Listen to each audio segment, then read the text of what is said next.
திரு மா சுப்பிரமணியம் அவர்களே,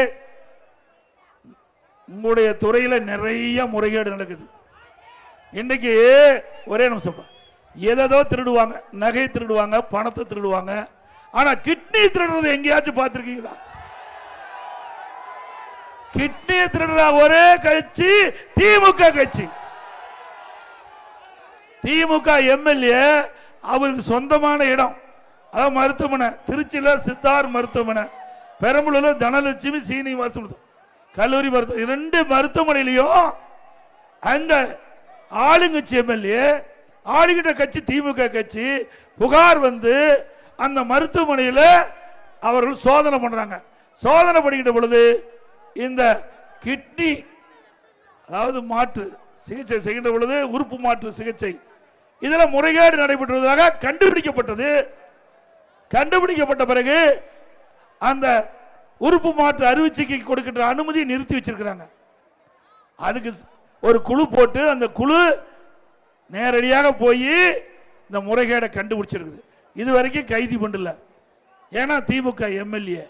ஆக திரு மா சுப்பிரமணியம் அவர்களே, அந்த கிட்னி திருட கண்டுபிடிங்க.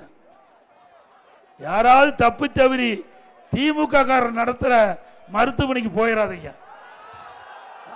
அப்படியே யாராவது போய் அறுவை சிகிச்சை செய்யப்பட்டிருந்தா நீங்க ஒரு நல்ல மருத்துவமனைக்கு போய் ஸ்கேன் பண்ணி பார்த்துங்க, நம்ம உறுப்புலாம் உடல்ல இருக்குதான்னு முதல்ல பார்த்துக்குங்க. ஏன்னா திராவிட முன்னேற்ற கழக ஆட்சியில் திருடி திருடி எல்லாமே திருடிட்டாங்க. இனிமேல் திருடுறதுக்கு எதுவும் இல்லை கவர்மெண்ட்ல. அதனாலதான் மக்களுடைய உடல் உறுப்பை திருட ஆரம்பிச்சுட்டாங்க. இப்படிப்பட்ட அவல ஆட்சி வேணுமா?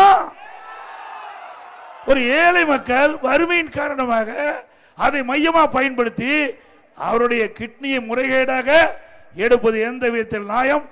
நீதிமன்றம் பிடிபிடின்னு பிடிச்சிருக்குது. அந்த நீதிமன்றத்துக்கு இந்த அரசாங்கம் பதில் சொல்லி ஆக வேண்டும். அது மட்டும் இல்ல, நாமக்கல் மாவட்டம் பள்ளிப்பாளையத்தில் ஒரு வறுமையின் காரணமாக ஒரு பெண் அந்த கிட்னியை தானமாக கொடுக்கிறதுக்கு முன் வந்திருக்குது. அந்த மருத்துவமனைக்கு அந்த பெண்மணியை அழைத்திட்டு போய் மருத்துவமனையில் கிட்னி எடுக்கிறதுக்கு போல கல்லீரல் எடுத்துட்டாங்க. எவ்வளவு கொடுமை பாருங்க. வறுமையில் இருக்கிற கொடுமை எதுவுமே கிடையாது. ஒரு மனிதனுக்கு வறுமை தான் கொடுமை. அந்த வறுமையை பயன்படுத்தி இந்த ஆட்சியாளர்கள் ஏழைகளை கொடுமைப்படுத்தி கொண்டிருக்கின்றார்கள். இன்றைக்கு அந்த அம்மா மனம் வந்து தான் கொடுத்ததோ இல்லையோ அது வேறு விஷயம். ஆனால் ஏழ்மையை மையமாக வைத்து பணத்தாசை காட்டி அந்த கிட்னியை அவர்கள் மற்றொருவருக்கு அதை மாற்றுவதற்காக அழைத்து சென்று அதற்கு பதிலாக கல்லீரை எடுத்து விட்டார்கள்.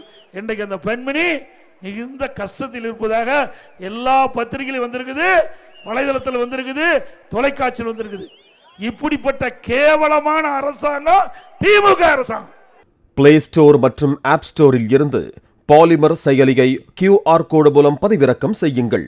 செய்திகளை உடனுக்குடன் பெறுங்கள்.